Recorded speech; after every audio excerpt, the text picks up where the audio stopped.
The Automatic Fisherman. Made this one for $7. So I made the pair of two for 14 bucks, and I'm going to show you exactly how I made it, and everything I used to make it, and even the receipt, just to prove that I really only did pay 14 bucks for both of these.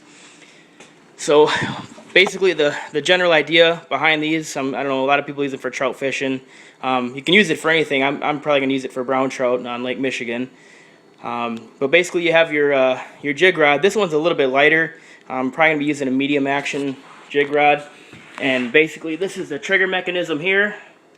And the line comes down to here with the bait, spawn sack, minnow, whatever you're going to use. So basically how this works in principle, fish comes along. And trout are a really sensitive fish, so I've been trying to use tip-ups, and I've been getting a lot of flags, but I'm not landing any fish. So, hopefully this will help me out. But basically what happens is it comes along here.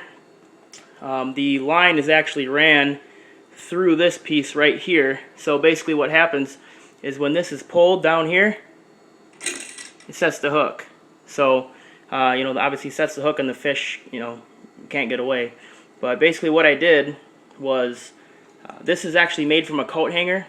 This is probably the most complicated piece on here, and it's not very complicated at all. This is the first prototype I've made. I'm pretty sure I'm going to make I'll perfect it a little bit more as I go along and, kind of figure out what works. But I use this, a coat hanger. I just had this laying around the house.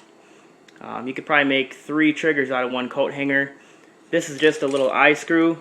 Put the bolt through the bottom. This is like the square piece. These are just 2 pieces of PVC pipe that I cut. One long one. Depending on what size rods you're going to be using, you're going to have to figure that out on your own. This is what I did here. This is a 90-degree connector piece with a small, probably an inch to 2 inch piece of inch to 2 inch long piece of PVC pipe in here with the 45, which is what's going to give you that good angle. So I haven't really glued any of this down yet. I hammered it in there for right now. I might need to make changes and things like that, but just to show you, here's the receipt. I don't know if it's going to zoom in, but $14.10. That's including tax. So here's the tools I used. There's a piece of the coat hanger. The knife, you don't really need that. The only thing I used it for, my drill battery died. So I just used it to make a little hole to get the I-beam through there. Or the circle beam, I guess, whatever those things are called. Hammer, I just used to pound it in there. And these, you're going to need 2 sets of pliers when you make the triggering mechanism because, you're going to get more of a crisp bend when you do it that way. The drywall saw, it's probably not the best saw to use. That's the only thing I had laying around. But I would say like a hacksaw, or they actually make a PVC cutting device, but I don't really feel like spending the money. I don't use PVC very often, but that's pretty much it.